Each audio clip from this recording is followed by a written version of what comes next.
Hey guys, so we are back once again for another update on the markets, but this is something that's a bit, in my opinion, different and interesting because while we're doing this, part of the other side of the world, at least for the US markets, they are experiencing their presidential election right now. So I want to make a segment in this video focusing on that. So this video will be structured on number one, the US election, who's winning, who will eventually win, what's the probability of a win, how does this impact Southeast Asia as a whole.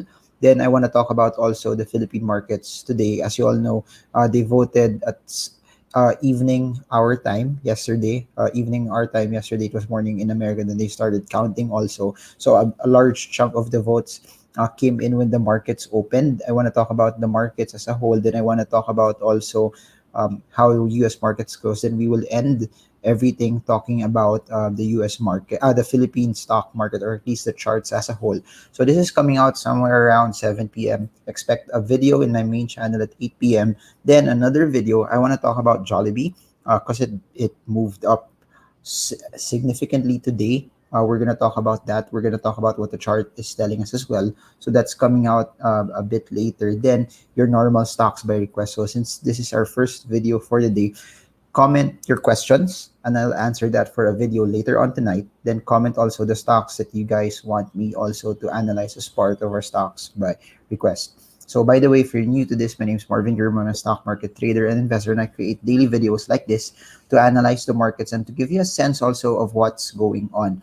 Whatever we talk about here, please remember this is for informational purposes. Do not buy, sell, hold, or avoid the stock just because someone from YouTube is talking about it. It's very, very important that you make the right decision, that you invest, that you learn.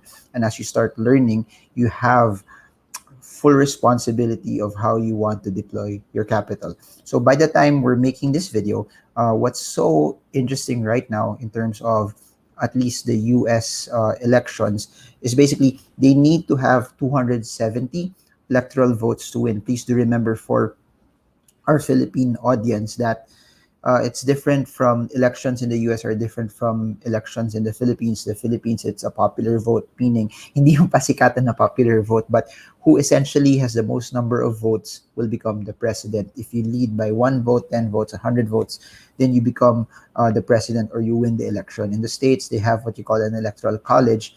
Each everyone will vote, but each vote represents a state. Then you add all of those state votes together or that count together as part of the electoral college, and then whoever hits a certain number, who has the most number of points, will be the one who will win. So the magic number to win right now is 270. You have 238 for Biden and you have 213 for Donald Trump. But what's so interesting though is there's what you call swing states, states where prior to the election, it could go either way, no? And as part of those swing states, which could very well tip or at least change the tide for the elections, you have Georgia, which is a swing state. Please remember, Donald Trump basically has 213. So if he wins this swing states, he will still reach 270. It's still not yet over. So you have Georgia with 16 electoral votes. Trump is leading that. Michigan also has 16 electoral votes. Trump is also leading that. You have Nevada, where Biden is leading with 6 electoral votes. Uh, North Carolina, which has also 15 electoral votes. Trump is leading that. Then Pennsylvania, another swing state, where Trump is leading also. This is far from over because it just reported 64%. Wisconsin, Biden is leading, and it looks like he has a very very narrow lead. Arizona, which Biden won. Then a couple of other swing states that it's over already: Florida, Iowa, New Hampshire, Ohio, and Texas, where the results are out already. So it would be very very interesting because Georgia, Michigan, um, North Carolina, and Pennsylvania is enough also for Trump to win, or any of those states that would go to Biden would cause Trump to win the next election. So, or this current election that we are currently seeing.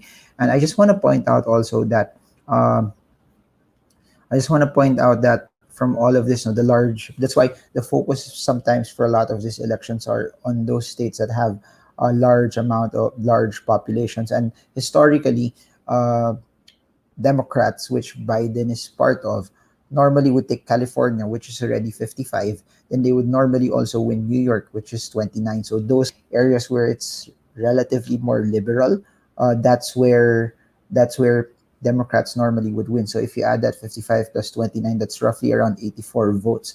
That's 84 points already. Now the battle mainly is Florida, which Florida is around, I think, around 29 or 28.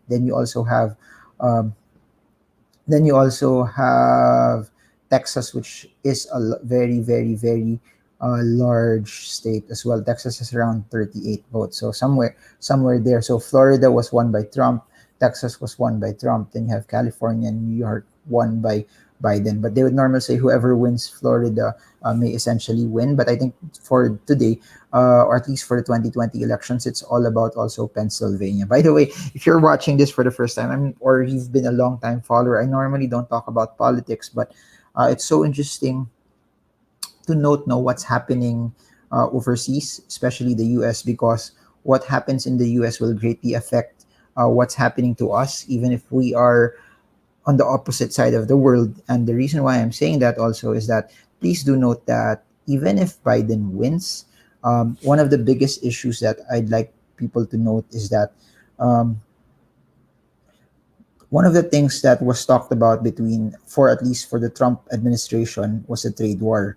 And whoever wins, it doesn't matter if it's Trump or it's Biden, the stance up against China, I think will still be there. Uh, Trump, the difference between Trump and Biden is Trump, I guess, has more rhetoric. Biden is more soft spoken, but their stance towards China is relatively the same.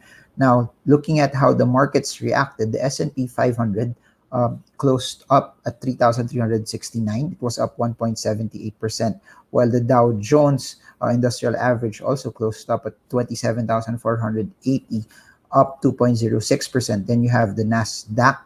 Um, yeah, you have the Nasdaq also closed relatively higher for the day.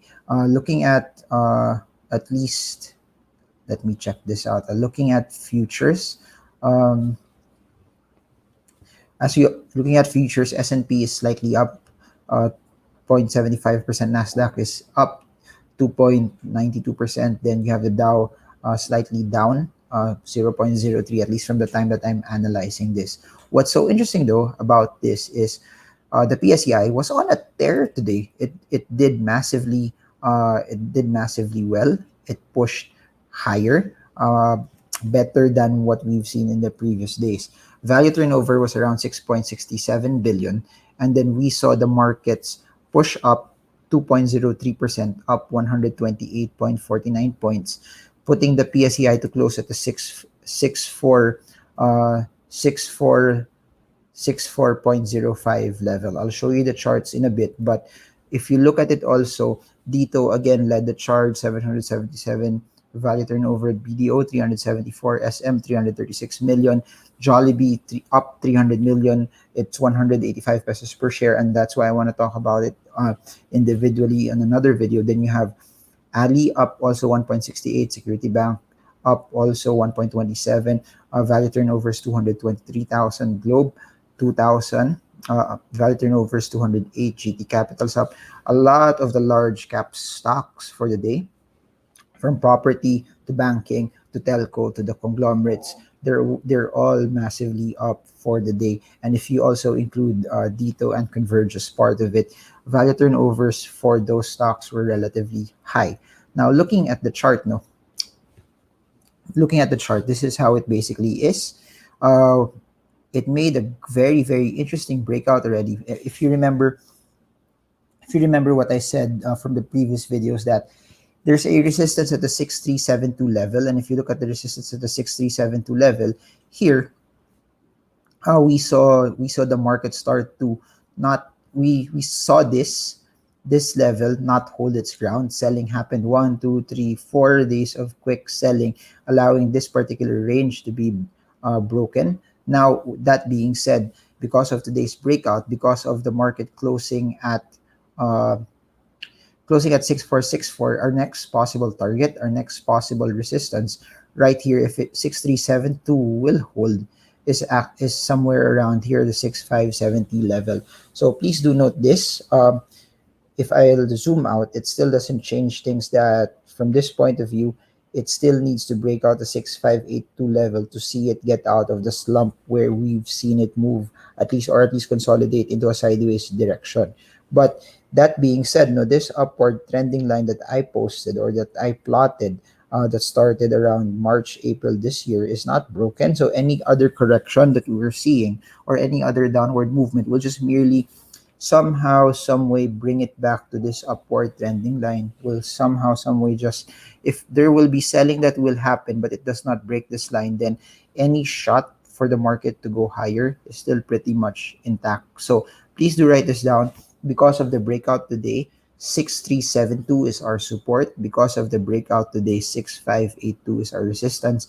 And again, the 6582 level is a level that we have not broke out from since the drop last March 2020. So it would be interesting to see if we actually go back from that level, because if we go back and break out from that level, then there's a shot, there's a narrative that we may see the index go to the 6936 level. And that being said, no, people have been waiting also for the outcome of the US election. How would it go? One of the things that I just like to point out to a lot of people is the possible risk is, if you've seen the last press conference that Trump did, he mentioned that they won and they will protest this to the Supreme Court. So I don't know how will that spook markets, how will that impact markets. But what I do see right now and what we see from what the charts are telling us is, if it stays above this particular level, the 6372, it's well poised to challenge the 6582 level.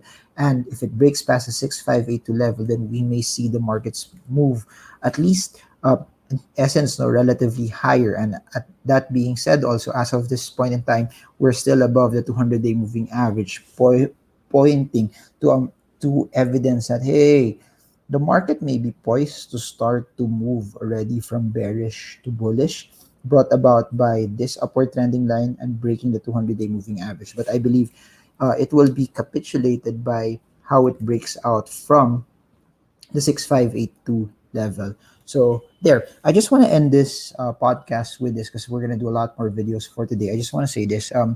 Whoever wins, it just shows also that there's still a lot of opinions being thrown around. There are different people who voted for Trump because this is what they believe in. It aligned to certain values. And in the same way for Biden, people voted for Biden because they aligned with some particular values, or at least platforms that Biden would have. But in any way, never allow your financial destiny be dictated by things that you cannot control. Especially for us, we don't even live in the States. There will be some repercussions, there will be some effects on this, on the Philippines. Whoever will win, there will be also some effects on this, on the markets. As you all know, also, a large chunk of people who invest in stocks are like Trump. They like the QE to infinity. They like printing of money because it's relatively good for the markets. Then a lot of people don't like Biden's tax cuts. They don't like raising taxes. It will highly impact. It will highly impact at least a large chunk of the population in the US for them. But this is something that we don't control. So again, this is something that's external, but never allow your financial freedom be dictated by things that you can't control. Focus on what you control. Focus on how you deploy capital. Focus on how you manage your risk. Focus on how you can be better. Focus on how you can trade the markets with confidence, and focus on how you can smash the like button for the YouTube algorithm so that more and more people see videos like this. So there, I hope you guys got a lot from this, and I hope that this is something that's insightful. Comment below if you stayed up until the end. Comment if you're learning. Put comments on your questions and everything else that you need to know about me, about fundamental analysis and technical analysis, they're all in the description below if you want to know more about it. And I'll see you later for our next set of videos. I think, including my main channel and this channel, we're gonna have 3 to 4 videos for the day. So I'm excited for that. If you want more of that, just comment I want more. And I guess that's it for now. This is Marvin Germo. Wait, nag-promise pala ako na mag-shout out for some of the people from the previous video. Pero na-realize ko, not everyone, pag nag-shout out ako, they don't stay anymore. But I'll just make a shout out na lang for those who replied for stocks by request. So you have Patrick Miguel, Liz Gutierrez, Rhea Lynn, Josie Taniedo, MJ Petit, Jasper Sison, Ian Escares, I am Aaron, Luis Cesar, mga regulars po to. Ariet po, Miss Tatantanan Moko, What Share Today, Ian Bumaglag, Christine Rodriguez, I am Aaron, Ferdinand Buendia, hello to you guys. ISM si Israel is there, also Chris Pines, Fe Aguila, Carla Abay, Miro Nieva, El Lauliet, Josie Miss A, Persha Balog, Kurt Uy, Sherin Lols, Angel of the Morning, J Adventures, Agent Carter, Shiama Toledo, and Alvin De Garcia and Ellie Cobre. So thank you so much, guys. So just comment below if you just want a shout out as well. Just comment, I guess, shout out na lang para alam ko na kung nagpapabati talaga kayo. And let me know, I changed my mics kasi alam niyo naman nagka-problem on the previous videos, nag-mute siya. So I changed my mic. Let me know if the audio quality also is massively better. So that's it for now. Marvin Germo. I hope this video helps you trade well, trade strong, trade smart. See you all again soon, guys, and God bless you.